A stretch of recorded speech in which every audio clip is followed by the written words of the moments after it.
Bueno, muy bien. Nuevamente les damos la más cordial bienvenida a este 10º ciclo de historia. ¿Cómo les parece? 10 ciclos de historia hemos hecho en Azupen. Estamos viejitos.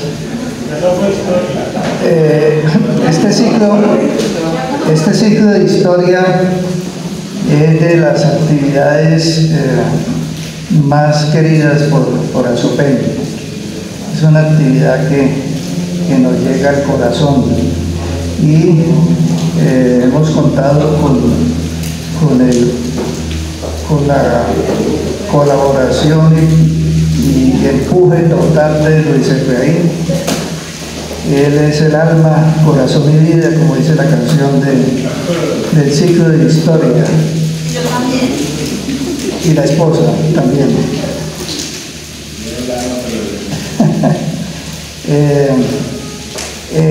El ciclo de historia ahí también nos va a hacer seguramente alguna contextualización, pero les quería comentar que el ciclo de historia entonces tiene el soporte académico de Cultur, que le damos las gracias a Cultur y a los académicos de la Universidad de Antioquia. Año tras año entonces hay un hilo conductor que se escoge muy apropiadamente por Luis Efraín y Cultur sobre alguna temática, y sobre esa temática se desarrollan 6 conferencias más o menos.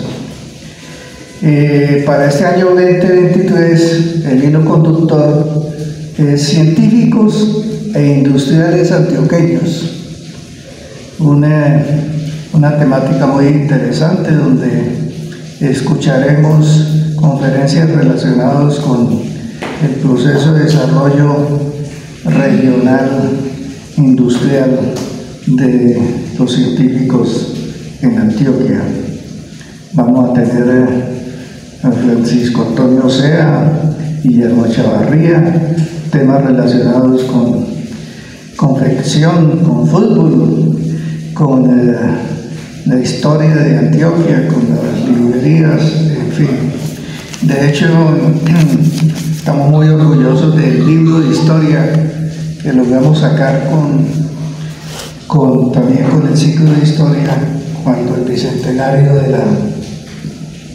de la Constitución Política de Colombia dio origen también a un libro. Bueno, sin más preámbulos, entonces muchas gracias y damos paso a Luis Efraín. Muchas gracias. Gracias, presidente. Realmente para mí es no solamente un honor, una alegría, una emoción muy grande saber que hemos llegado al 10º ciclo de historia. Desde el año 2011 yo recuerdo que hubo 2 personas a las que debo agradecer el desarrollo de este ciclo. El ingeniero José Ángel Suárez junto con Álvaro Jiménez. En esa época estaba yo terminando mi pregrado de Historia de la Universidad de Antioquia y pensamos en desarrollar un ciclo de historia. No pensé que iba a ser sino por ese año, y si empezamos con Historia Universal, que en los primeros 3 ciclos me tocó a mí directamente participar en cerca de 30 conferencias, en donde tuvimos una presencia de Azupen bastante grande, y no solamente de Azupen, sino una cantidad de personas. Pero se han tocado diferentes temáticas. Empezamos con Historia Universal, Historia de Colombia, Historia de Antioquia, pero luego esa labor tan interesante que se desarrolló con José Ángel se mantuvo con José Alberto, el actual presidente, el ingeniero José Alberto, que junto con Lina María Palacino dieron un soporte importante a este evento, a tal punto que hemos ya sacado un libro, ¿cierto? Y eso no son cosas menores. Realmente Espero que ustedes hayan estado satisfechos con el proceso de capacitación que hemos desarrollado. Y como decía bien el actual presidente José Alberto, este ciclo está relacionado con científicos industriales antioqueños, que es un proceso de desarrollo regional bastante importante. Aparte de SEA, la próxima semana, no sé por qué no está acá, seguramente por los problemas de lluvia, la doctora en Historia de la Universidad de Antioquia, profesora Karim León, va a hacer una presentación bastante interesante sobre un personaje que seguramente ustedes lo han conocido, y es el industrial Guillermo Echavarría Misas, que se encargó de la industria de la aviación. Después de eso tendremos una interesantísima charla con el colega Orlando Luján, historiador de la Universidad de Antioquia, que es un experto en historia textil, en historia del Envigado, en historia industrial, que está relacionada con las telas, sobre todo en la parte social. Él tiene una inquietud porque quiere traerse medio cortejel para mostrarlo, ¿sí? Entonces no sé cómo lo vamos a ayudar a sorprender. Lo cierto es que va a ser muy didáctica esa presentación, pero después de eso tendremos la presencia de un Nobel historiador que también dijo que iba a venir, pero no sé qué pasó, Juan Diego Acevedo, que va a tratar un tema que realmente es apasionante en este momento, y es la industria del fútbol. Porque la industria del fútbol no solamente es echar patadas a un palo, sino que viene detrás un proceso sociológico, cultural, económico. Muy buenas tardes.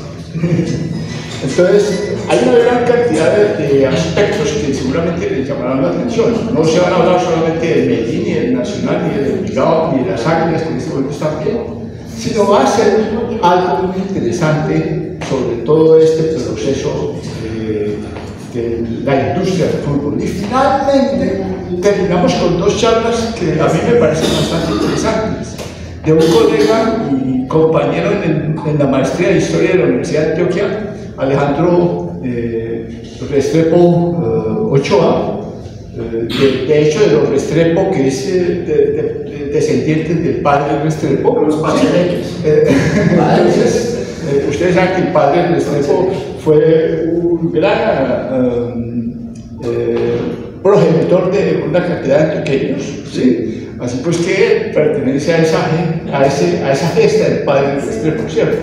Y hablará sobre un industrial que no ha sido muy conocido en Antioquia, y es del siglo XIX, Macario Restrepo. Entonces seguramente jamás Macario Restrepo. Tío de Carlos Restrepo. Exactamente, entonces eso va a tener una connotación bastante interesante. Y terminamos con algo que va a ser interesante, con una conferencia que nos la va a dictar un compañero que se llama Jorge Isaac Ortiz Arboleda, y está relacionado básicamente con las librerías del siglo XIX y a finales del siglo XIX y principios del siglo XX en Antioquia. Déjenme comentarles lo siguiente. Es tan interesante esta charla de Jorge Isaac que hay un dato que puede ser curioso para ustedes.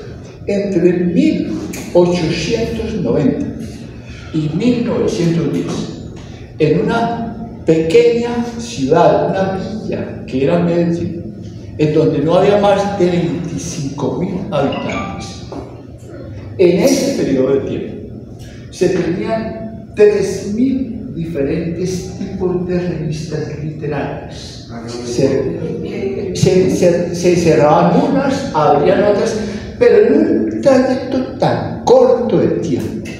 Decir que tenemos 3.000 revistas indica las condiciones de esta ciudad respecto. Aquí nos llegó nuestra profesora que la había presentado, ¿sí? Va a ser la segunda conferencista. Entonces, les decía a ustedes que realmente es un indicador bastante interesante de lo que era la cultura en la ciudad de Medellín. Ahora nos vamos a centrar en el tema que me corresponde.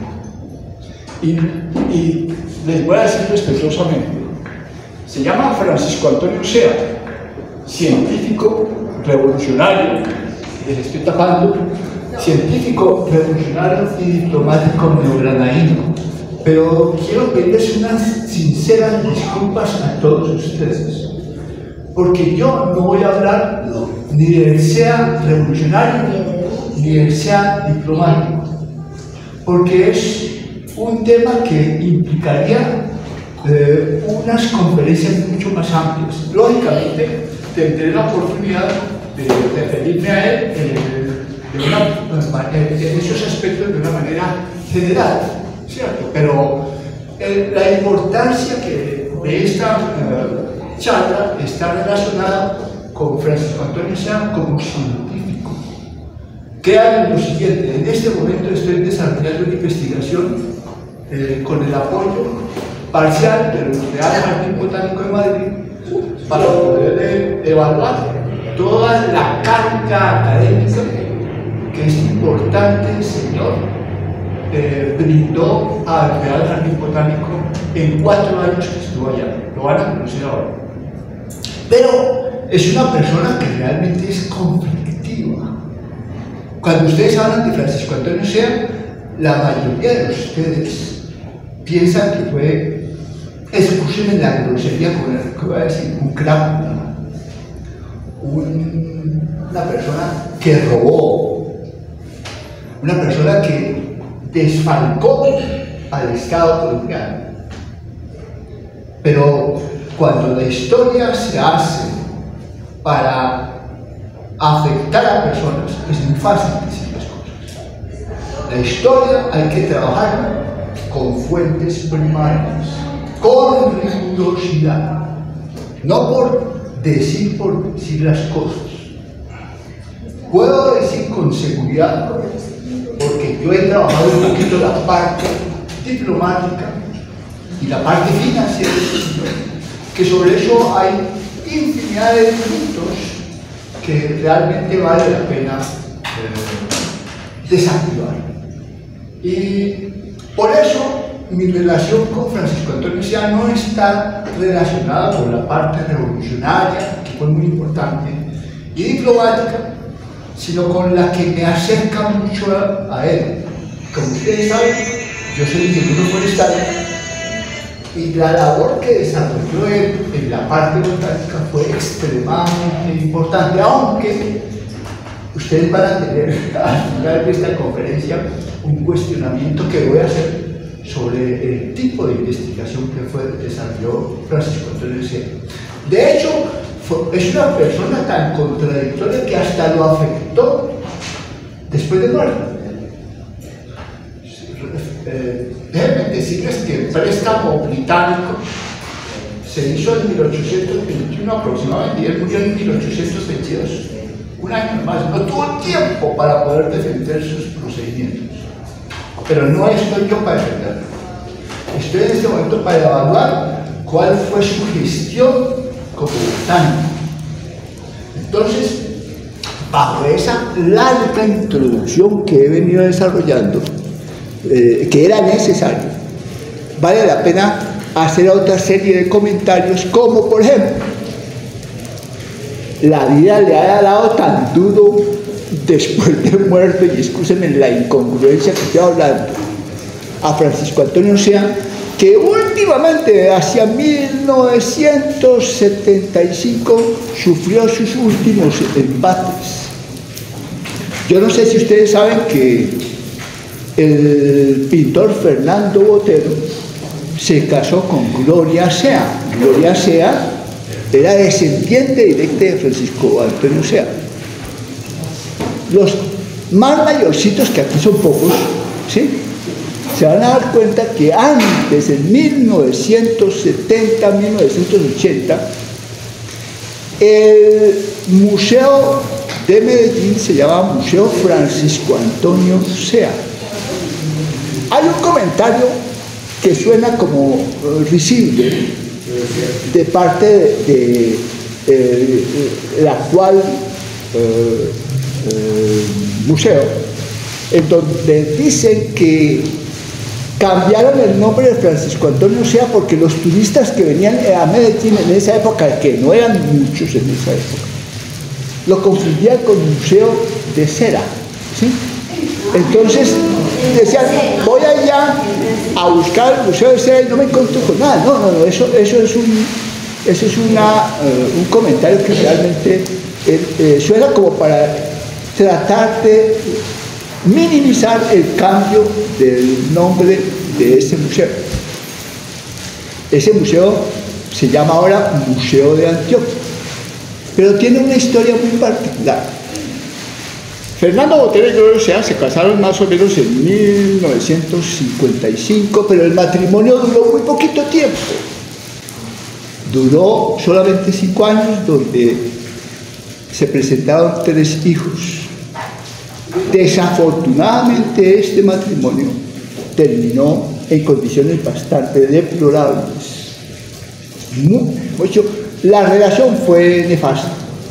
La situación tanto artística de Fernando Botero como sus labores artísticas de doña Gloria Sea nunca pudieron estar bien y se separaron rápidamente. Entonces Fernando Botero, a solicitud de algunas personas de Medellín, quiso donar sus obras pictóricas y también las esculturas a Antioquia y específicamente a Medellín. También lo hizo en Bogotá y a otras ciudades en el mundo. Pero cuando se dio cuenta que iban al Museo Francisco Antonio Sea, dijo, señor alcalde, y no recuerdo en este momento, se me olvida el nombre del alcalde en ese momento, pero tuvo que ver algo con Juan Gómez Martínez, algo así. Lo cierto es que dijeron, si el museo no se modifica de nombre, mi obra no queda con ustedes. Entonces se reunieron y definieron que el museo se iba a llamar a partir de esa época Museo de Antioquia. Y el legado de Botero llegó allá, como ustedes ven, maravilloso. Pero esa fue la razón. Pero la razón fue porque Fernando Botero consideraba que este señor no tenía ningún tipo de respeto para que su obra estuviera allá, ¿cierto? Entonces, hasta este momento sigue todavía esa imagen negativa de este importante científico, revolucionario y diplomático colombiano. Vuelvo y reitero, mi conferencia no va a estar marcada sobre lo revolucionario y diplomático. Voy a hacer al final una síntesis muy rápida de lo que fue esa labor. Pero es que la vida de Sea fue intensa, supremamente intensa. Ustedes se van a dar cuenta porque yo lo que he venido preparando acá en esta charla ha sido una cronología muy detallada de la vida de este señor. Y empecemos pues de un principio. Tengo que decirles que para poder desarrollar esta conferencia tuve que utilizar una serie de bibliografía. De hecho, este trabajo es un trabajo muy preliminar de la investigación que estoy desarrollando en este momento, como les decía, con un acuerdo que tenemos la Academia Antioqueña de Historia, y debo hacer un break acá muy grande, porque si bien agradecí a Cultur y el presidente agradeció a Cultur, que es la entidad, el grupo de investigación de la Universidad de Antioquia que nos ha apoyado, también tengo que agradecer a la Academia Antioqueña de Historia, que ha brindado una cantidad de apoyo en muchas acciones para que estas conferencias se dicten. Y de hecho, quiero presentarles a ustedes una parte, esto es solamente una décima parte de los documentos, tal vez los más importantes que utilicé para hacer esta investigación, que está en proceso, como les decía. Después se van a dar cuenta por qué está en proceso. El año pasado, la Academia Antioqueña de Historia escribió un libro que se llama Homenaje a Francisco Antonio Sea. Se puede dejarlo ahí, que es la imagen de Francisco Antonio Sea con su firma. en donde se cumplía 200 años de muerto. Entonces la Academia Antioqueña de Historia hizo un documento bastante interesante en donde se presentan las 3 facetas que les he presentado en este momento, y sobre todo hay un experto en él que se llama Mario Andrés Llanos Restrepo, que también está en esta lista de documentos que he utilizado, que con papeles del Banco de la República, con papeles del Ministerio de Hacienda, tiene unos datos muy concretos en defensa de este señor. Y la historia no se hace de palabra, sino la historia se hace utilizando fuentes. Si yo no utilizo fuentes, mis investigaciones no sirven de nada. Entonces, por eso es que con un poco de intensidad ratifico ese tipo de aspectos. De hecho, yo les sugiero que puedan ustedes obtener, se pueden encontrar en internet, si los que quieran investigar un poquito más sobre el caso de Francisco Antonio Sea. Hay un libro que se llama El empréstito de Sea y el préstamo de Eric Bollman, de 1822, editado por el Banco de la República, que tiene toda la información sobre cómo fueron todo el proceso que desarrolló Francisco Antonio Sea para obtener el crédito británico. Y ese es un escrito del historiador Antonio María Barriga Villalba, que vale la pena considerarlo. Pero hay la biografía más interesante de este señor está a cargo de un historiador que se llama Roberto Botero Saldarriaga. Son 2 tomos realmente grandes, pero hace una investigación bastante completa de este importante personaje. Para mí, pues, lo dejo abierto a ustedes para que ustedes piensen si es buena persona o mala persona o lo que sea. El historiador lo que quiere es presentar sus investigaciones.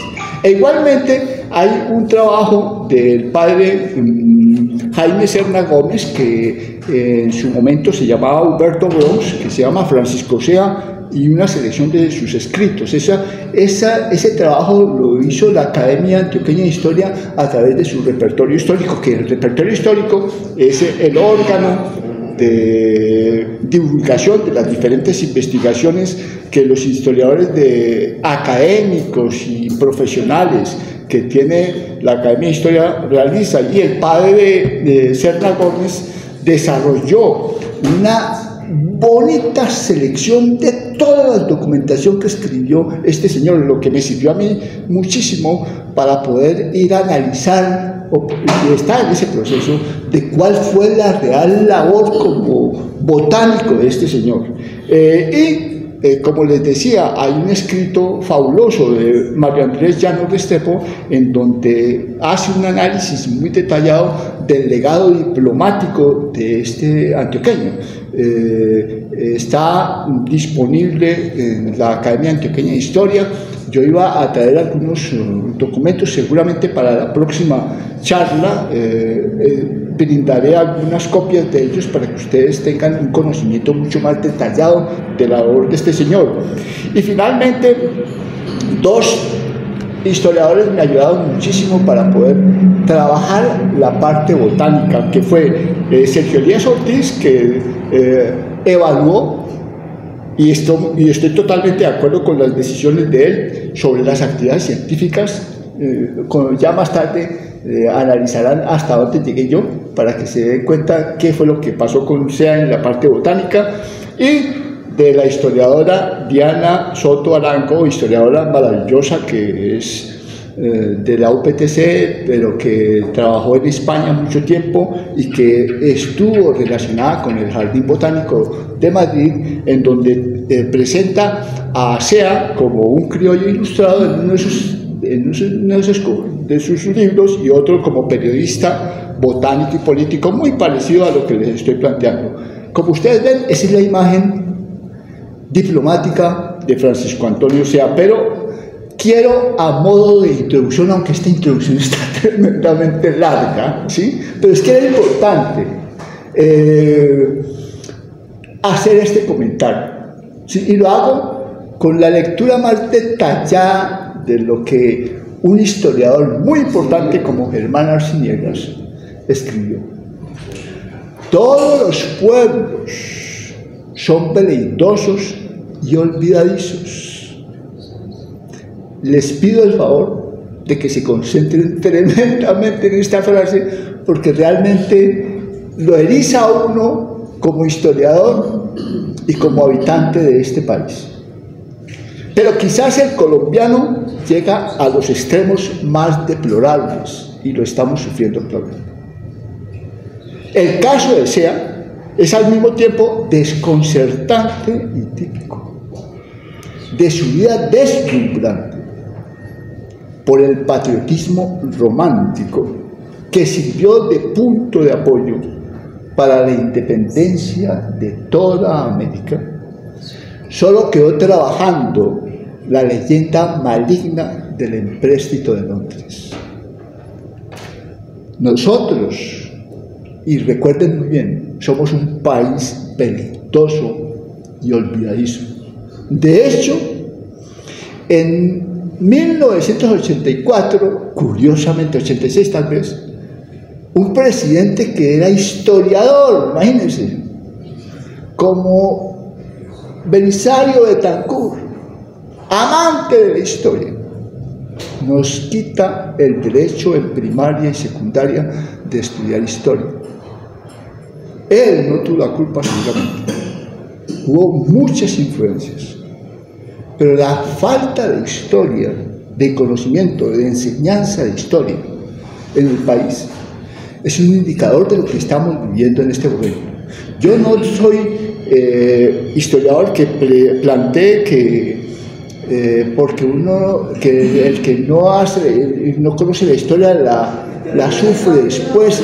Yo dudo un poquito de ese aspecto, pero la verdad es que nos ha faltado muchísimo para comprender el país por la falta de la enseñanza de la historia. Ahora sí, excúsenme que haya sido demorado, pero es que era importante arrancar con toda esta serie de comentarios. Arranquemos con nuestro querido Francisco Antonio Sea. Francisco Antonio Sea nació en Medellín en 1766, el 23 de noviembre, y era hijo de Pedro Rodríguez de Sea Casafus y de doña Rosalía Ignacia Díaz de Mazo Peláez. Estos dos personajes pertenecían a la, no podría decir a la élite, pero eran unas familias acomodadas de Medellín. Tampoco podría decir de la nobleza, pero acerquémonos a la nobleza antioqueña, ¿sí? Que no había en ese momento tanto, pero sí, eran unas personas que tenían una educación superior para la época. Valga decir que una educación superior era que doña Rosalía sabía hablar francés, era una excelente traductora de francés, una lectora impresionante, y cultivó esas formas en Francisco Antonio. Y su papá era funcionario, pero un agricultor especialmente. Un agricultor que tenía una finca en el sector de Poblado, entre lo que es actualmente la Huacatala y el Parque del Poblado. Por ese sector se encontraba la finca de don Pedro Rodríguez de Sea. Y él se dedicaba no solamente a cultivar sus tierras, sino también a algunas labores políticas y económicas con el municipio de Medellín y con el municipio de Santa Rosa de Osos. Francisco Antonio Sea, como les dije, nació el 23 de noviembre de 1766. ¿Y saben cuándo fue bautizado? El mismo día. Sí. ¿Por qué? Porque es que en esa época, acuérdense, los neonatos tenían mucho la posibilidad de morir, los neonatos era altísima.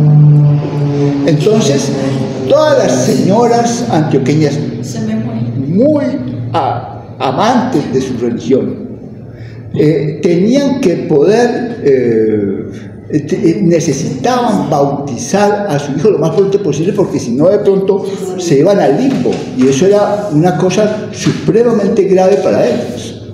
Entonces ya tenían una relación con el padre Juan Ignacio Hernández, y lo bautizaron en la iglesia de la Candelaria el 23 de noviembre, cuando nació, en 1766. El nombre de Francisco Antonio Sea es Juan Francisco Antonio Hilarión, como las personas de cierta cuna colocaban. Acuérdense cómo se llamaba Simón Bolívar, que tenía como 20 nombres, ¿cierto? Entonces, y fue registrado, aún se encuentra en la iglesia de la Candelaria el libro de bautizos número 4 en el folio 168, donde también los padres tenían listos a sus padrinos, que eran 2 hermanos, Francisco Ángel y María Andrea de la Calle. Entonces, de una vez lo bautizaron, y en esa época, como virrey de la Nueva Granada, estaba el señor Manuel Guirriol.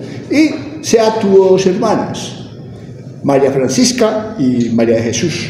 Ellas realmente no fueron unas personas que fueron muy caseras, no pasaron de ahí. Como le decía, don Pedro era un agricultor, y se llevaba a Francisco a cultivar sus tierras, y un buen día, cuenta uno de sus múltiples biógrafos, cogió el asadón y de rabia lo lanzó, porque pues era Francisco Antonio Sea era hiperactivo, ¿sí? Y lo lanzó y dijo: papá, esta no es mi vida son los libros, hasta luego. Y lo dejó al pobre papá ahí en la era, porque él no le gustaba, y además estaba influenciado por su madre, doña Rosalía, que quería que estuviera estudiando mucho más. Ahora vamos a analizar cuáles fueron los estudios de Francisco Antonio Sea. Cuando tenía 16 años, el padre de él tuvo una muy buena relación con un educador muy importante de esta región, que era don José Félix de Restrepo. Y José Félix de Restrepo se hizo muy amigo de Francisco Antonio Sea. Entonces, en una de esas idas a la finca, le dijo: Francisco, ya no vas a continuar por acá, te voy a llevar, con el permiso de tus padres, a Popayán a estudiar. Y se fue de 16 años, imagínense.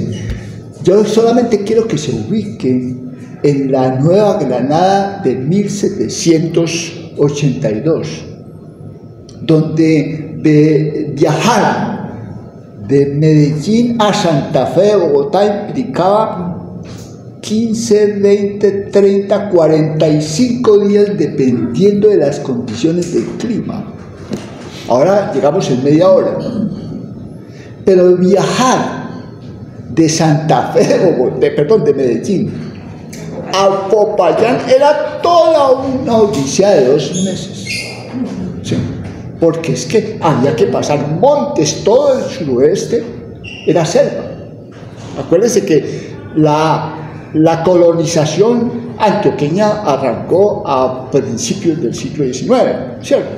Y entonces realmente viajar hacia Popayán era muy complicado. Y empezó a ya estudiar en el Real Colegio y Seminario de Popayán, donde tuvo unos compañeros realmente interesantes. Los compañeros no eran cualquier persona que Francisco José Caldas, Camilo Torres, Joaquín Caicedo Cuervo y José María Cabal Barona, que fueron compañeros en sus procesos de independencia.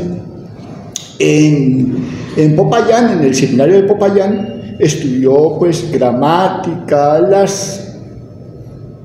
las materias básicas, pero ahí demostró que era una persona de una ceguera impresionante, de una capacidad de conocimiento bastante alta, Y el mismo José Félix Restrepo decía que era tremendamente hábil y travieso, inteligente y consagrado al estudio. Siempre se dedicó a su estudio. De hecho, en esta charla ustedes se van a dar cuenta que no hay año en donde no hubiera hecho algo importante, ¿sí? Y eso que duró solamente 56 años de vida, pero su vida fue extremadamente intensa. Pero para poder entender la intensidad de vida de este señor, tienen que ubicarse, tienen que trasladarse ustedes al tiempo para saber qué era vivir en la Nueva Granada en esa época. Porque si ustedes lo hacen pensando en el siglo XXI, no entenderían las características de este señor. Entonces, termina sus estudios en 1785 y José Félix de Restrepo le dice: usted está capacitado para viajar conmigo a Bogotá, lo voy a presentar en el Colegio Mayor de San Bartolomé para que estudie jurisprudencia. Y empieza a estudiar jurisprudencia en 1786. Imagínense, estamos hablando de un futuro abogado y cuando ustedes dicen, pero ¿cómo así? Luis Efraín está hablando de que es un botánico, ¿sí? Entonces, ¿cómo es el rollo ahí? Hay una diferencia bastante curiosa en la vida de este señor. Entonces, llega en febrero 16 al Colegio Mayor de Santa Fe de Bogotá, al Colegio Mayor de San Bartolomé en Santa Fe de Bogotá, y por las condiciones de sitio le quedaba muy complicado solicitar el apoyo de su padre en la parte económica. Entonces, el padre José Félix Restrepo dijo: no hay sino que pedir una beca para que lo ingresen a ustedes al colegio. Y efectivamente la solicitó y le concedieron la beca para que empezó a estudiar el 16 de febrero, el 18 de febrero. Y ya cuando tenía 21 años, en 1787, era tan especial su capacidad que el colegio le permitió dictar algunas charlas, algunas conferencias, algunas clases de filosofía y posteriormente de gramática. Ya para esa época hablaba muy bien francés, era un traductor excelente, dictaba clases de latín, era profesor de los hijos del virrey Francisco Gil del Taboada en un principio, después del virrey Espeleta, los hijos del virrey Espeleta, y también dictaba clases a instituciones particulares. Después ya empieza a tener alguna actividad laboral. A los 23 años ya es nombrado en 1789 como profesor de filosofía del Colegio Mayor de San Bartolomé, pero no porque fuera bueno, sino porque ganó un concurso. Y eso está registrado en los archivos del Colegio Mayor de San Bartolomé, el concurso que se lo ganó a 5 estudiantes más, a 5 profesionales en Derecho más. Y en esa época empieza un cambio en la vida de Francisco Antonio. Tiene un relacionamiento directo con quien lo va a llevar a situaciones bastante complicadas, que es don Antonio Nariño. Antonio Nariño en esa época tenía un café, digamos ahora un café literario, una tertulia literaria, ahora le dicen café literario, ¿sí? Y la tertulia se llamaba, una de muchas, Antonio Nariño tuvo como 7 tertulias, pero la que asistía Francisco Antonio Sea era Casino Literario. Y en Casino Literario empezaron a discutir no solamente documentos de carácter científico, sino documentos de carácter revolucionario. Valga decir que en esa época la situación de la Nueva Granada era deplorable en la parte económica.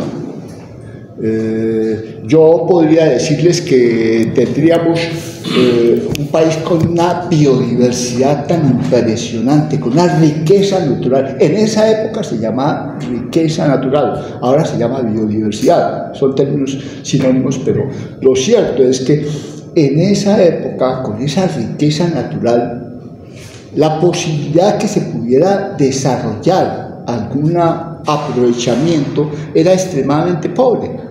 Imagínense que los únicos cultivos que se tenían en esa época era el añil, ¿sí?, la quina, el tabaco y el cacao, pero con una situación bastante particular que poco a poco les daré información sobre eso. La quina nuestra no era tan buena como la de Quito y la del Perú, ¿sí? Luego les informaré eso por qué.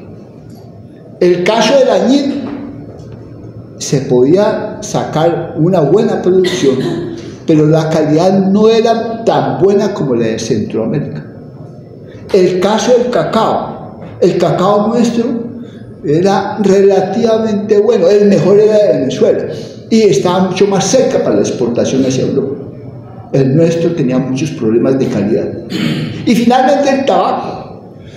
A nosotros nos daban sopa y seco los tabacaleros de Cuba y de Centroamérica, porque el tabaco nuestro era de muy mala calidad, a pesar de los controles que tenía el virreinato sobre los cultivos de tabaco. Entonces, bajo esas circunstancias, vivía Antonio Nariño, y en 1791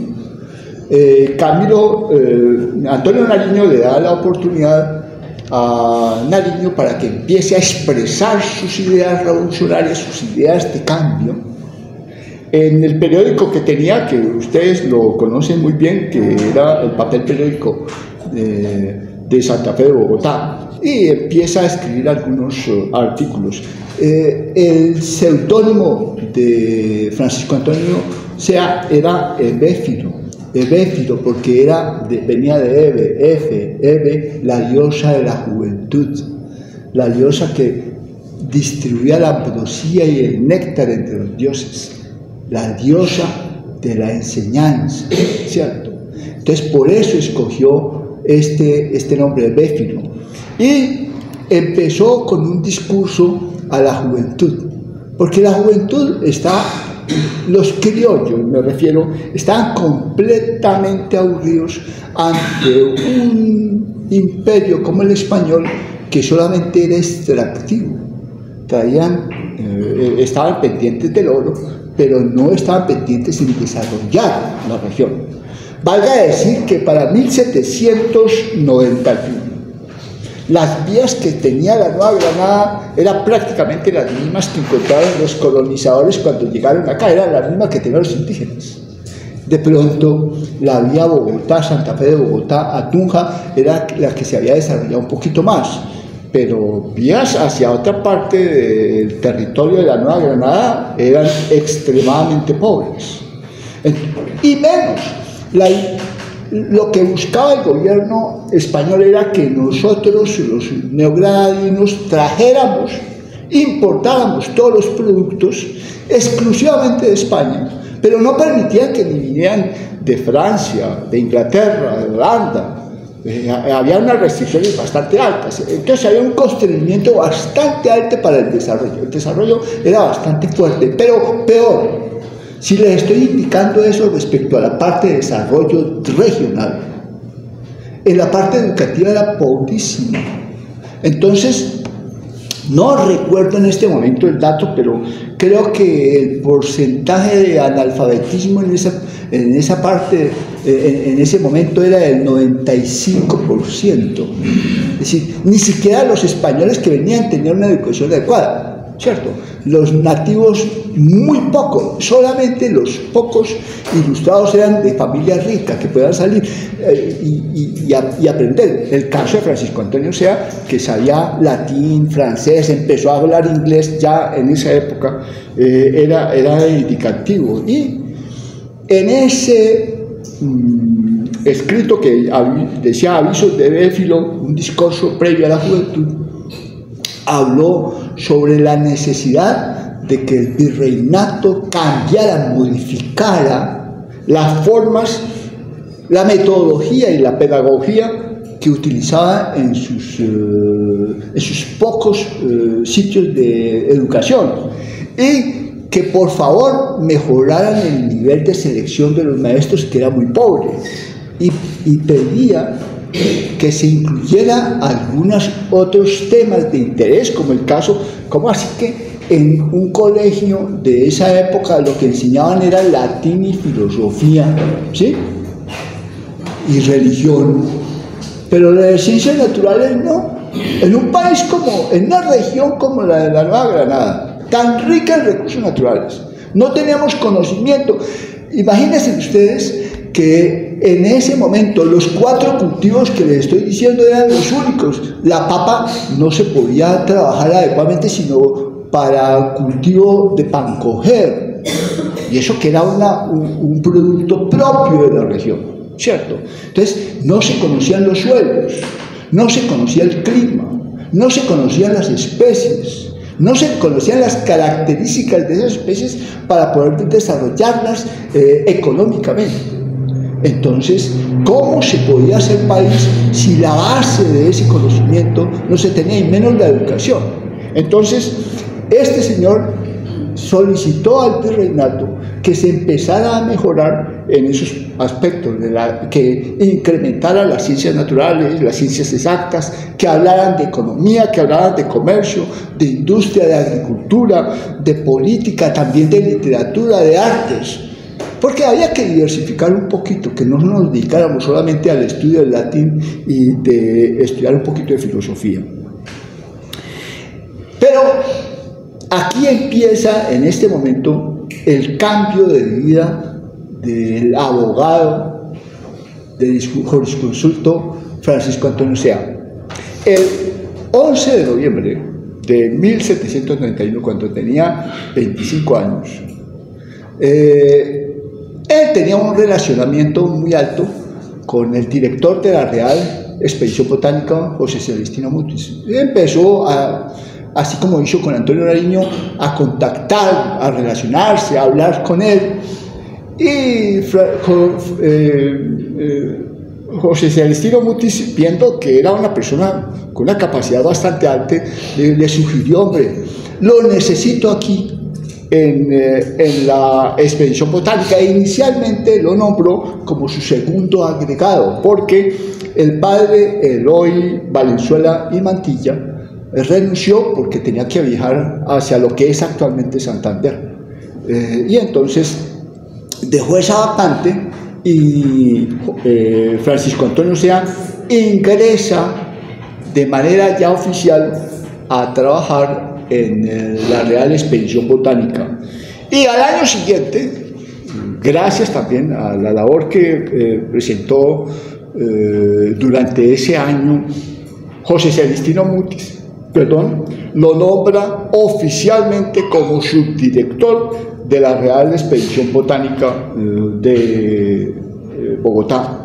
Recuerden, si ustedes piensan cuando estoy hablando de la Real Expedición Botánica de la Nueva Granada, no solamente existió esa expedición botánica en el Virreinato de la Nueva Granada, también estaba uno en Perú, Chile, y otro en la Nueva España, que era el actual México.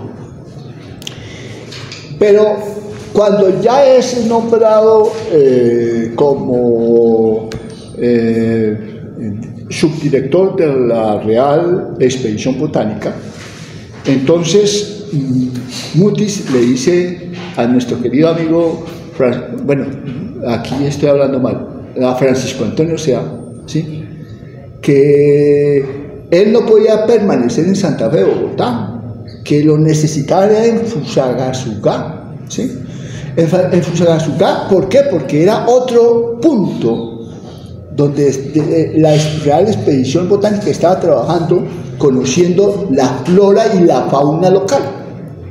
Entonces, además, porque él necesitaba capacitarse en aspectos taxonómicos, que voy a explicar qué se refiere eso. Y esto de Fusagasugá fue parecido a lo que había en Honda. ¿Sí? En Honda también había un centro de la Real Expedición Botánica, que ustedes seguramente de pronto lo han conocido. El departamento de Tolima tiene un centro muy interesante sobre lo que fue la Real Expedición Botánica, aunque debo aclarar, toda la información de la Real Expedición Botánica está en este momento en Madrid, ¿sí? En el Real Jardín Botánico, porque eso se lo llevaron, ¿cierto? Nos quedaron algunas cositas únicamente y a veces nos visitan de vez en cuando, cosa que no debiera ser, ¿cierto? Porque eso nos pertenecía. Lo cierto es que empieza Francisco Antonio Sea a capacitarse en taxonomía. ¿Qué es taxonomía? Ustedes de pronto entienden. ¿Perdón? ¿Eso es del lenguaje? No.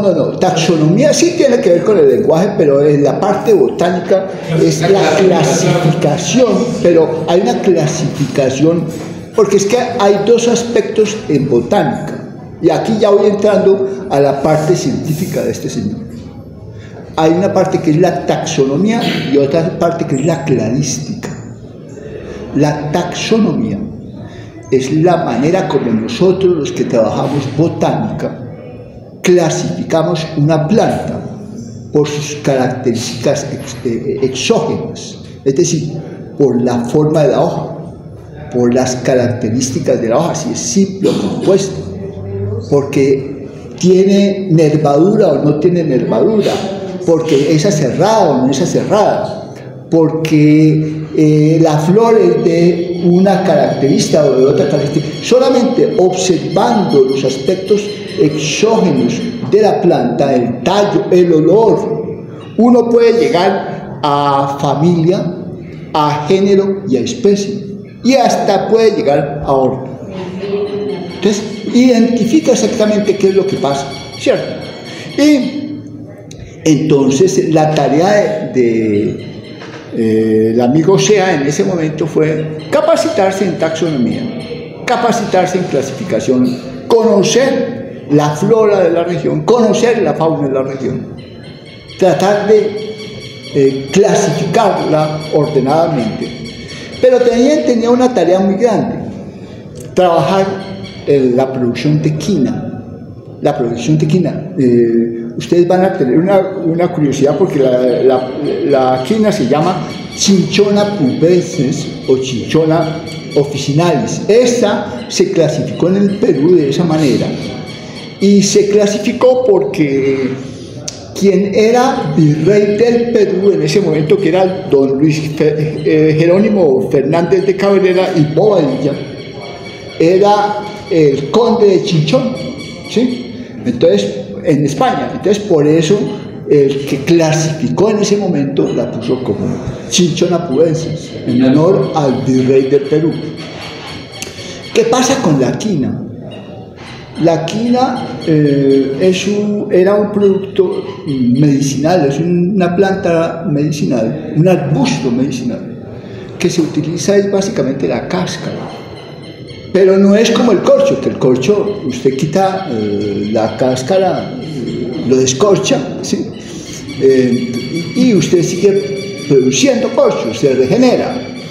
Desafortunadamente la quina, la cinchona, no puede sobrevivir, ¿cierto? Y entonces tiene que cortar mucho, muere.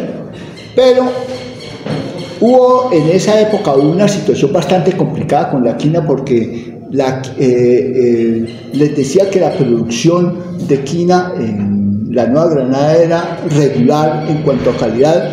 En el Perú la habían manejado, en el Perú y en Ecuador, las cinchonas, la quina que utilizaban ellos, que era quina roja y quina blanca, eran las que les estoy diciendo, pubescens y officinalis, porque la nuestra es hirsuta y también mutisi, por nombre mutisi. Hay muchas, hay cerca de 25 especies de quina, pero la quina del Perú era mucho más farmacológicamente mejor para el control de problemas respiratorios, de tratamiento eficaz contra la malaria, de expectorante, y la sabían trabajar muy bien. la cortaban, la cáscara, le quitaban la cáscara, la secaban, la pulverizaban, la empacaban y la mandaban hacia Europa. Pero con la facilidad de que llegaba a Lima y rumbo a Europa sin tanto complicación. En cambio, la quina de Fusagasugá y ese sector no la secaban adecuadamente, se podría muy fácilmente. Antonio Nariño perdió muchísima plata con los transportes de quina que llevaba a Europa, pero también ganó, ¿sí? Lo cierto es que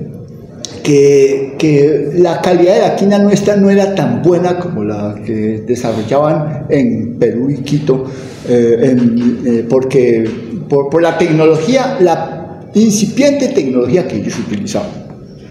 En este momento, SEA decidió, aquí viene una parte porque me permite a mí decir que necesito investigar muchísimo más a SEA, porque falta estudiar y valorizar muchísimo más la labor científica de SEA a través de archivos nacionales y extranjeros, como estoy desarrollando yo en este momento, porque si bien Francisco Antonio SEA fue una lumbrera, uno queda con la duda de que su investigación fue tan eficiente. Voy a concretar ese punto después.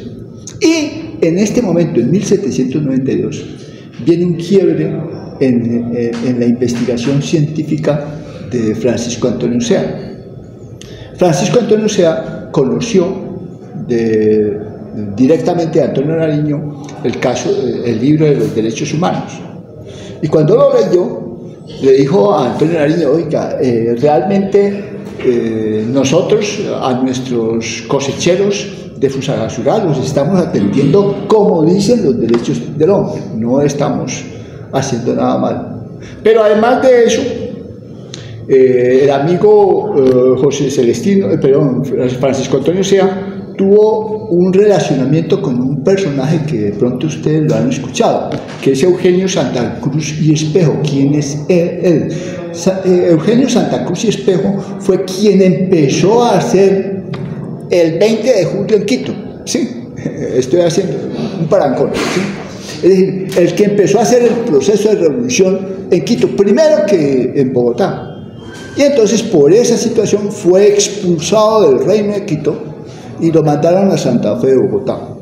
Eso generó un conflicto posterior a SEA, porque era amigo de Nariño y era amigo del quiteño Eugenio Santa Cruz y Espejo, pero el 26 de agosto de 1794 empieza el proceso contra Antonio Nariño por la publicación de los derechos humanos. Lo de los derechos humanos, valga la pena que les haga como una precisión. Es bien curioso, el virrey Espeleta tenía una biblioteca interesante. Antonio Nariño era muy amigo del virrey Espeleta. Y el sobrino del virrey Espeleta vio que había llegado un libro bastante interesante en francés, que como Nariño era un excelente traductor del francés y como tenía su revista, su periódico, le dijo al virrey, ¿puedo llevarle esto a Nariño? Y se lo llevó. Pero no se dio cuenta que había algo que eran los derechos humanos, que él encontró como una mina de oro, lo vio, lo tradujo, lo publicó, lo escondió porque habló a algunas personas, pero eso se regó y lógicamente por esa razón Antonio Nariño fue procesado y igualmente el 3 de septiembre de 1794, por la relación que tenía con Antonio Nariño, Francisco Antonio SEA es procesado y llevado de Fusagasugá hacia Santa Fe de Bogotá. Mire que ahí rompe su posibilidad de avanzar en su conocimiento científico en botánica. Ya era un buen taxónomo, sin embargo ya la situación en ese momento se volvió política. Y llegado a Bogotá, los ministros la policía, digamos, del momento de del virrey, le embargan sus libros, que eran libros básicamente de botánica, algunos libros en francés de botánica, pero se los embargaron. Y en 1795 ya está preso en Santa Fe de Bogotá y lo envían hacia Cartagena, en donde el 24 de noviembre lo embarcan hacia La Habana y donde llega el 12 de diciembre. Ahí llega con Nariño y con Cabal y con otros que habían sido llamados a juicio por el problema de los derechos humanos. Acuérdense en que era un buen grupo que fue extraditado, digamos, hacia España. Pero Caldas, que era miembro de la Real Expedición Botánica, habló con el virrey Espeleta, y le dijo: hombre, pero ¿cómo se van a llevar al científico Sea, que está trabajando muy fuerte en esto de la botánica? Él solamente leyó eso, ni siquiera se pronunció. Por favor, devuélvanlo. Pero como estaba implicado, no hubo palabras y se fue para España. El 22 de enero de 1796, cuando cumplía sus 30 años, llega a Cádiz junto con Nariño y Cabal, pero Nariño tiene la particularidad que en el barco se bota, ¿sí?, y se escapa. Queda Cabal y los otros con Sea, y a ellos los recluyen inmediatamente en el castillo de San Sebastián. Allí Sea llega con unos problemas de paludismo bastante fuertes. Es que imagínense, viene de Fusagasugá, ¿sí?, en un clima agradable, a Santa Fe de Bogotá, lo devuelven otra vez hacia el río Magdalena. En ese sector cogió el paludismo, ¿sí?, y llega muy afectado a Cádiz. Ya después de estar en España, en 1797, en noviembre más o menos, ocurre algo muy particular. Ellos tenían mucho relacionamiento con los masones, eran muy amigos de la masonería, y los masones le suplicaron al rey Carlos IV que por favor, eran personas que habían sido mal juzgadas en Santa Fe de Bogotá, en el Nuevo Reino de Granada, y que les permitiera salir de la cárcel. Carlos IV en 1797 de noviembre lo elimina de la causa, le quita la causa por la cual está preso, pero le dice: usted, señor, en una comunicación que existe, va a estar en Cádiz y va a tener que dormir en el castillo, en la cárcel, pero puede salir a la ciudad en el día. Es decir, sería como una especie de casa por cárcel, ¿cierto? Entonces, él tuvo un buen relacionamiento con el ministro de gobierno en ese momento, que era Manuel Godoy, a través de la masonería, ¿cierto? Entonces, eso le ayudó muchísimo a que este señor no tuviera una afección bastante fuerte. Ya se recuperó de su problema de paludismo y empieza a estudiar botánica. Y de hecho, en 1798 en Cádiz empieza una relación epistolar muy fuerte con un botánico que es muy reconocido a nivel de España, que es don Antonio José de Cabaniles. Don Antonio José de Cabaniles en ese momento era el mejor taxónomo que había en España, y entonces a través de él empezó a mejorar su conocimiento en taxonomía, en dendrología y en cladística, que era todo lo relacionado con clasificación botánica. Pero él siguió básicamente los lineamientos que, de hecho, les voy a contar. Como forestal estudié eso porque me tocó trabajar ya en 1967, ¿sí? Estudiábamos a Carlos Linneo, que era principal botánico que había en esa época, es sueco, y él escribió un libro que todavía lo utilizamos, que se llama Sistema Natural sobre Clasificación, Órdenes, Géneros y Especies Botánicas. ¿Por qué? Porque es un libro que le permite a uno familiarizarse con las características de las plantas, y de esa manera uno puede llegar, como les decía, a género, familia y especie con una sencillez muy grande, pero eso sí, uno tiene que tener una buena memoria importante. Luego, Cabanilles en 1799, mire que es de una forma continuada, es casi año por año la labor que está desarrollando este señor. Le dice a Sea, vea, yo en este momento en el Jardín Botánico, porque él ya era director del Jardín Botánico de Madrid, tengo un libro que se llama Anales de Historias Natural. Me gustaría que usted empezara a escribir sus experiencias en la Nueva Granada en esa revista.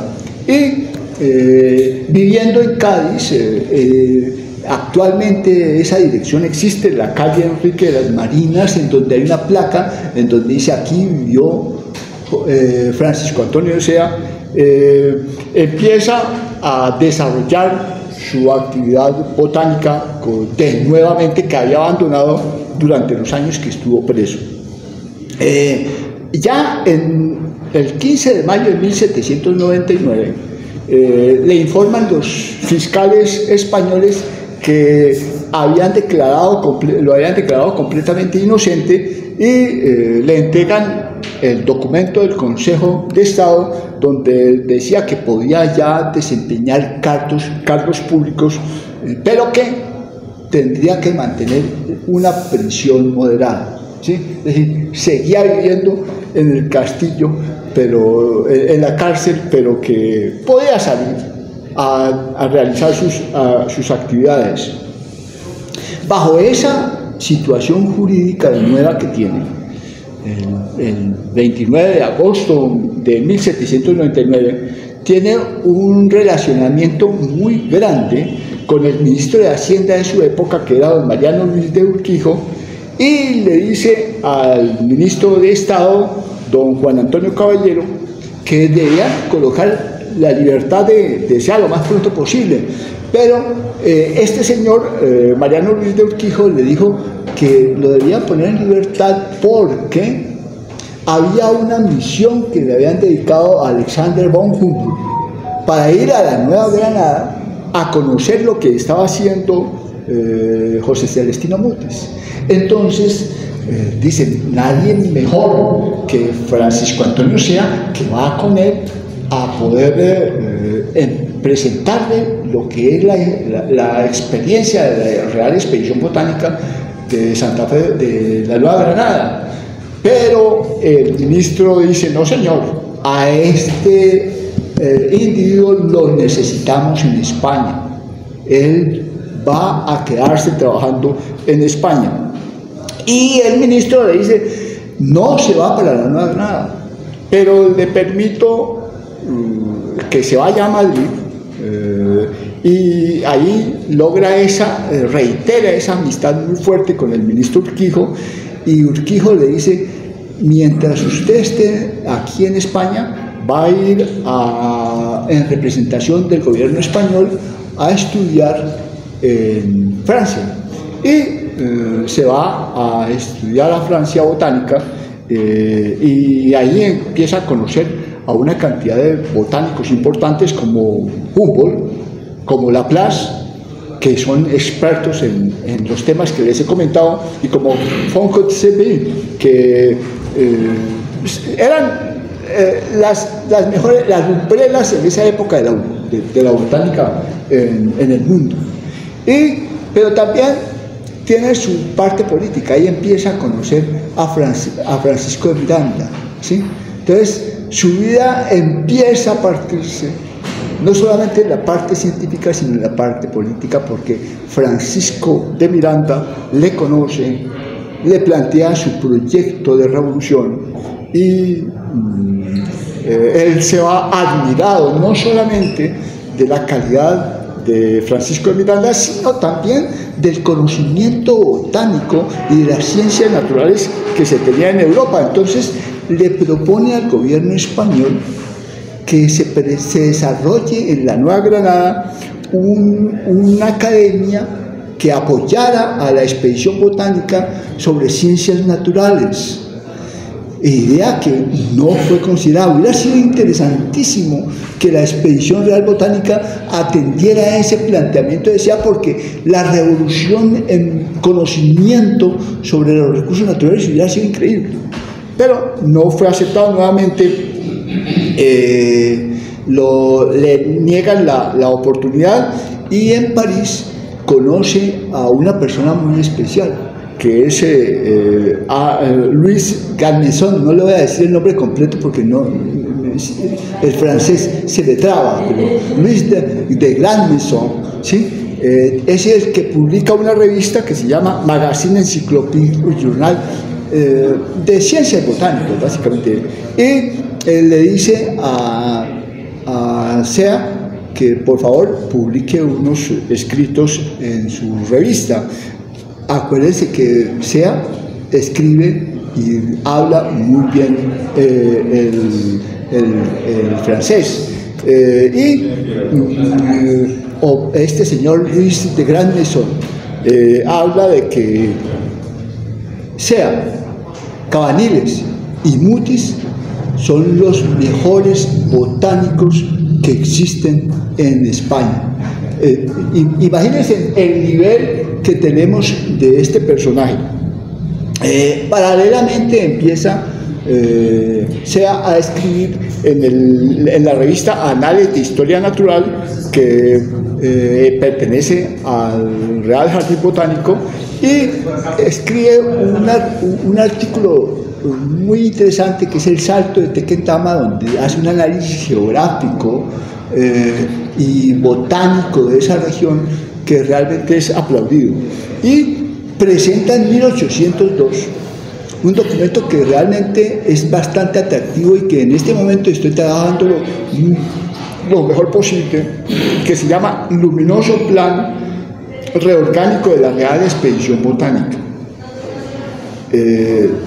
Ese luminoso plan reorgánico de la Real Expedición Botánica estaba dirigido a redireccionar lo que era la expedición botánica, porque la expedición botánica estaba solamente como para identificación, clasificación y análisis de las plantas, de la flora de la Nueva Granada, pero se vislumbró un potencial acción de desarrollar otro tipo de gestión, en donde el conocimiento de los suelos, el conocimiento del clima, el conocimiento de las plantas, el conocimiento farmacopédico de todas estas plantas pudieran servir para determinar para qué servían, cómo se podían utilizar, cómo se podían cultivar, qué problemas tenían, cuáles plagas se afectaban. Es decir, no solamente en clasificación, sino en cuanto a manejo de toda la flora. Ese plan luminoso nunca fue considerado en su momento, pero se metió en un lío bastante grande, porque escribió el texto Memoria de las Quinas, en donde alababa tremendamente a la quina neogranadina, y realmente los de la expedición botánica de Perú, Chile y de Ecuador, que era la misma, entraron en contradicción con él, y realmente hubo un ataque en temas científicos con este señor. En 1803 regresa a Cádiz y pide una vez autorización para poder regresar a América. Esta era la tercera vez que pedía autorización para viajar, y realmente de nuevo se la negaron, porque ya lo conocían y querían que estuviera en España, y tomó la decisión de casarse, y se casa con Felipa Meillon, que es una hija de franceses, y regresa con ella a Madrid. Con Felipa tuvo dos hijas. La menor murió muy pronto, muy jovencita, pero la segunda, pues no sé si afortunadamente, se convirtió a la realeza francesa, en una época en que la realeza francesa empezaba a quitarse, se convirtió ella en la viscondesa de Rigny, en el departamento de Alta Osana en Francia. El 31 de enero de 1803, cuando tenía 37 años, es nombrado como segundo profesor de botánica por opción del Real Jardín Botánico de Madrid. Este nombramiento está resaltado en la Gaceta de Madrid de la época y le dicen que va a ganar 21.000 reales al año con una edición de 3.000 reales. Es decir, a Francisco Antonio Sea lo estaban guardando para manejar esta institución. Y ya el 11 de mayo de 1804, teniendo 38 años, muere José Cabaniles, José Antonio Cabaniles, y el gobierno español inmediatamente nombra a Sea como el segundo director del Real Jardín Botánico de Madrid. Y además viene a dirigir, es el codirector del Semanario de Agricultura y Artes dirigido a los párrocos, como se titula el órgano oficial de todas las investigaciones científicas del Real Jardín Botánico de Madrid.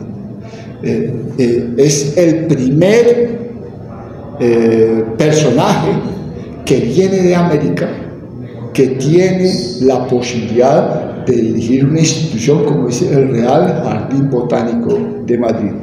De hecho, allá es una persona bastante reconocida y tiene, además de una estatua, una placa en honor a la labor que realizó en ese momento. Para poder ingresar como director, tiene que presentar un trabajo, y el trabajo es bastante interesante, es acerca del mérito y la utilización de la botánica, en donde no solamente planifica lo que es, indica lo que es la botánica como conocimiento básico, sino para qué podría ser utilizada industrialmente. Entonces, tiene un avance en ese aspecto. Pero aquí viene un segundo quiebre en la vida de Francisco Antonio Sea. En 1807 adhirió al partido de los liberales progresistas españoles, a los que se les había denominado como afrancesados. Estas personas que les llamaban los afrancesados eran realmente porque tenían ideas democráticas, y por eso escribe un artículo en el periódico El Mercurio y en otros de Madrid, en donde analiza la situación política de Europa en ese momento, las consecuencias que esa situación política tendría con España, y cómo todas esas situaciones que se estaban viviendo en Francia iban a influir en los territorios hispanoamericanos, y que seguramente esto iba a afectar a España, como indudablemente ocurrió. Pero adicionalmente, el 29 de abril de 1807, siendo catedrático, con el catedrático Claudio Buteló Agras, presentan un trabajo muy interesante sobre el género stevia. Yo creo que ustedes han consumido stevia. La stevia es una gramínea asiática que sirve para endulzar las comidas, el café, mucho mejor que el azúcar. Y con este trabajo es recibido Francisco Antonio Sea como miembro de la Academia de Medicina, junto con Claudio Buteló, que fue su gran socio en el Jardín Botánico. Dicen que en 1807 a finales dejó de ser el director del Real Jardín Botánico, aunque legalmente aparece que fue en 1808, pero sin embargo, después de haber terminado su dirección en el Real Jardín Botánico, reside en 1808, el 18 de enero, por haber hecho este trabajo tan interesante, el título de caballero de la Orden Real de España.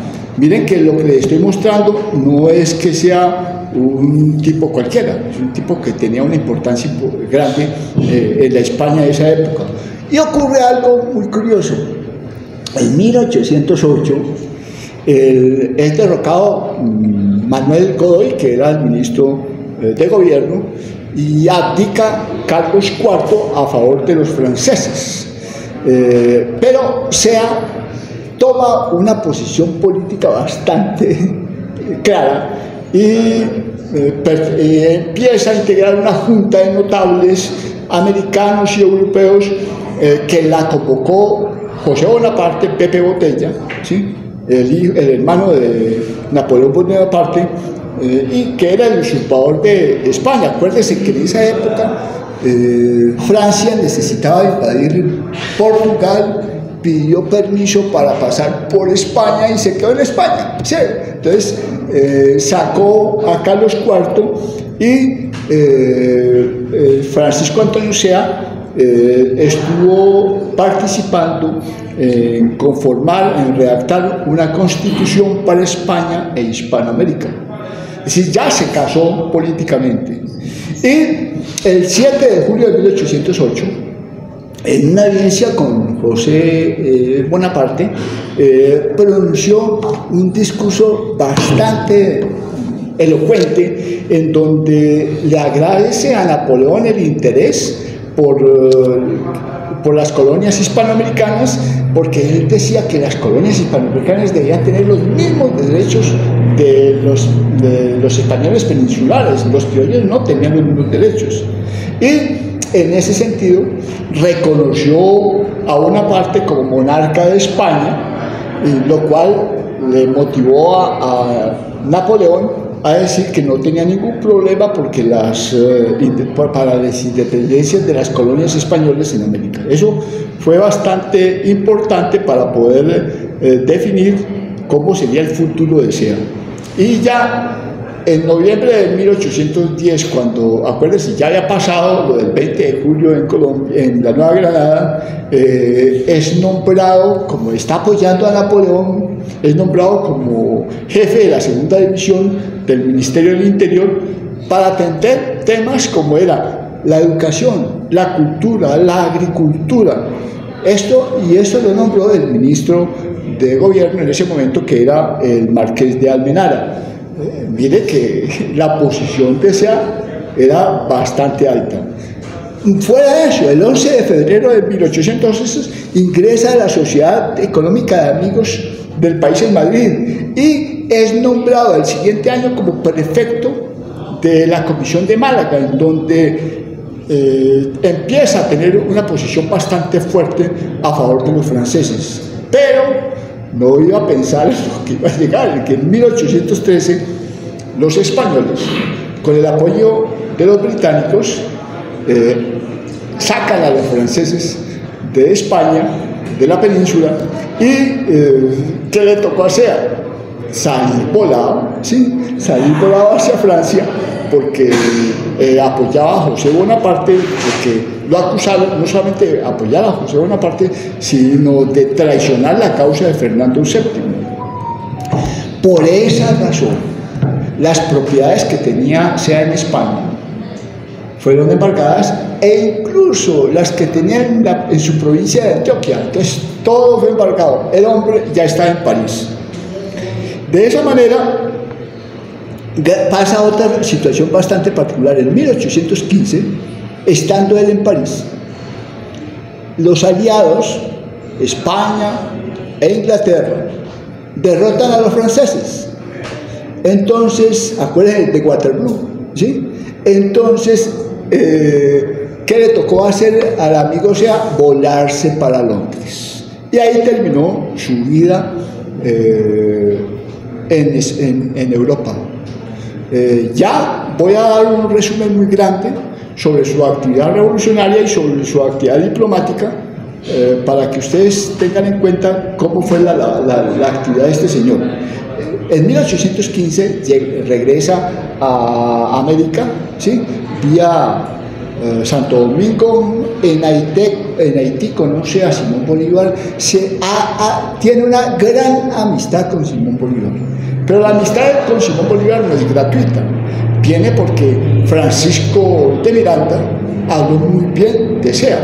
Entonces, Bolívar tuvo una excelente amistad, lo conoció muy bien y se relacionó tremendamente con SEA, a tal punto que le dice que tiene que, ya cuando tenía 50 años, SEA, Bolívar lo nombra como intendente de Hacienda de los estados de la Confederación Granadina y Venezuela. Mire que tan chistoso, es la Confederación Granadina y de Venezuela, no aparece Ecuador, ¿cierto? Porque a Ecuador lo metían ahí a la fuerza, ¿sí? Entonces, y con ese cargo llega a Venezuela el 15 de julio de 1816. Ya en 1817, cuando ya el proceso de independencia en la Nueva Granada estaba bastante acelerado, se inauguraron por parte de Bolívar las sesiones del Congreso de Venezuela en Cariacao, y los miembros de ese Congreso eran Bolívar, Fernando Toro y Francisco Maíz. Pero Toro y Bolívar estaban en la Nueva Granada peleando, ¿sí? Entonces dijeron, no, como están estos señores, vamos a dedicar a Francisco Antonio SEA como responsable del Congreso de Venezuela en Cariacao, junto con José Cortés de Maradiaga, venezolano, y Santiago de la Silla, que también era venezolano. Y en 1817 Bolívar le da la responsabilidad a SEA para que se encargue del tribunal de secuestro de los bienes de los partidarios del rey Fernando VII, y queda como presidente de Estado y de Hacienda. Ya adicionalmente, hacia 1818 empieza una actividad como periodista con el Correo de Orinoco, y termina su labor diplomática cuando se conforma el Congreso Constituyente de Angostura, que fue el quien redactó el borrador de esa constitución a nombre de Bolívar para formalizar la unión de la Nueva Granada y de Venezuela. Esto es ratificado el 16 de diciembre de ese año.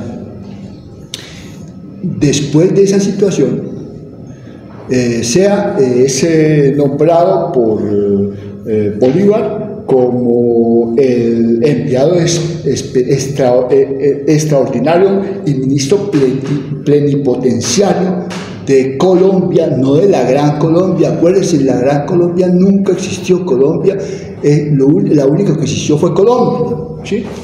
Entonces, en ese momento se nombra como ministro de Exteriores para poder obtener el reconocimiento de los países europeos y también de empezar a tener relaciones comerciales. Y el 13 de marzo de 1822 firma el acuerdo del empréstito de 2 millones de libras esterlinas con un interés del 6%. No voy a hablar de eso porque eso implicaría 3 horas más para poder establecer cómo fueron las diferentes formas para obtener este crédito. Solamente quiero comentar lo siguiente: paralelamente a la Nueva Granada, a Colombia, solicitaron empréstito Brasil, Argentina y Chile. Fueron 4 regiones que pidieron préstamo a los británicos. Al único país que le dieron ese préstamo fue a la Nueva Granada, a Colombia, perdón. Que después, en 1830, se desagrega este país.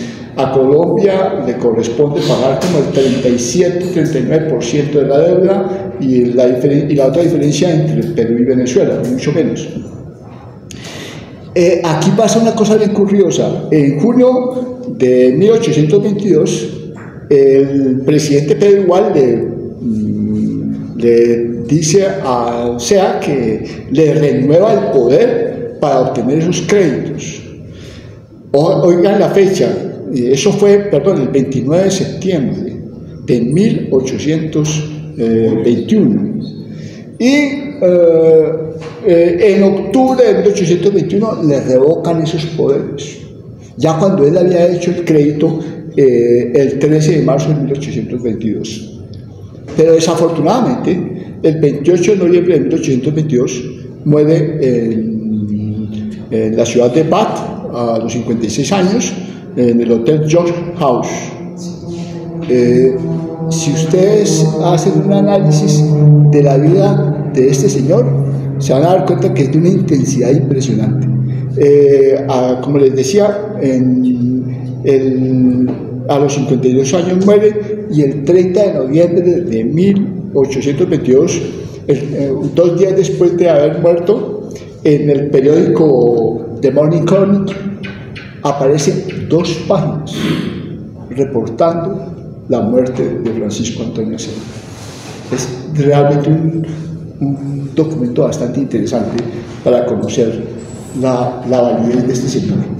Y para finalizar, les voy a decir, aquí ya viene mi programa de investigación que está en proceso. Tengo cerca de 30 documentos que estoy trabajando, pero para que analicen ustedes la cantidad de temas que abordó como director del Real Jardín Botánico de Madrid.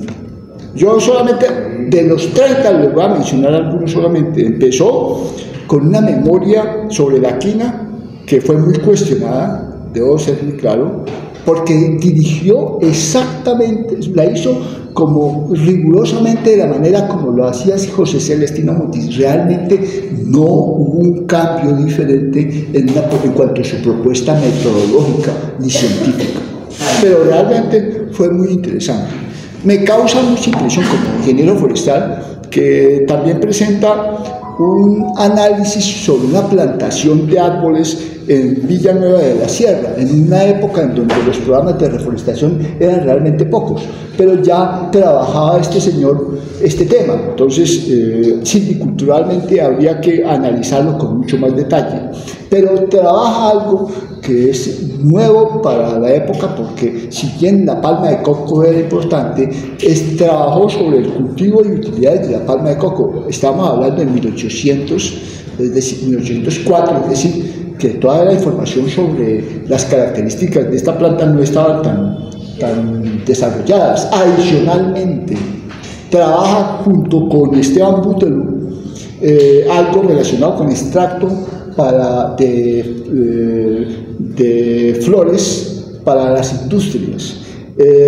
Hace una memoria del estado de la agricultura de las Islas Canarias, que lo presentó en el Consejo de Agricultura del Ministerio del Interior.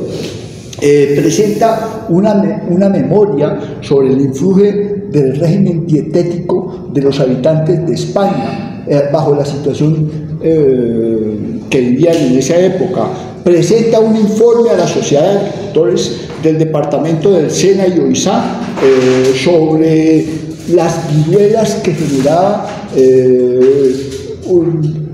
la necesidad de vacunar contra viruelas del ganado lanar en esa región. Le presenta al excelentísimo señor Pedro Ceballos, que era el primer secretario de Estado, un programa para fundar 24 establecimientos de agricultura en toda España, trabajando 24 funcionarios del Real Jardín Botánico. También habla sobre la investigación de un método que utilizó un veterinario de la época Zóric sobre la mordedura de perros. Vean, les estoy hablando muy ploteadamente sobre los diferentes temas que abordó. Propone una idea para un método de enseñanza utilizando el sistema de Enrique Pestalozzi, porque en España la forma de enseñar era muy a la brava, es decir, tenía que ser aprender, pero no con moderación, buscando que los niños aprendieran a través de actividades diversas y sobre todo con ciencias naturales. Hace esto me pareció hasta curiosísimo. Trabajó algunos ensayos sobre variedades de vid, junto con Simón Rosas Clemente. Hace un plan de experimentos para la mejora del ganado lanar en las Islas Canarias. Presenta un informe sobre si las manufacturas que exhalan un olor maluco eran dañinas para la salud. Acuérdense que las manufacturas francesas en esa época tenían un olor horrible y tenían que trabajarlas muy bien para poderlas vestir. Hace un trabajo muy interesante sobre la forma como las manufacturas inglesas eran mejor que las francesas por la razón que le acabo de indicar. Investiga cómo trabajar diferentes tipos de madera para diferentes usos, secado y tratamiento de eso. De estos elementos. Analiza las propiedades de la gelatina curtida. Bueno, mejor dicho, hay una infinidad de temáticas que realmente no se han investigado para ver dónde ha llegado. Pero mis conclusiones son muy simples. Definitivamente es necesario examinar la obra de Sea, a ver si tuvo, y ustedes se van a reír con lo que voy a decir, si tuvo algún valor científico, porque lo haga perdurable. ¿Por qué? Porque es que desafortunadamente Sea siguió muy estrictamente la norma que dirigió Mutis. ¿Cuál fue la diferencia respecto a Sea? Sea fue un planificador de la labor botánica, un visionario de esa gestión para desarrollos industriales y comerciales, pero no fue un científico para poder establecer cómo podía mejorar las técnicas botánicas. Es eso solamente lo que les quería decir. Espero que haya sido del gusto esta charla y muchas gracias.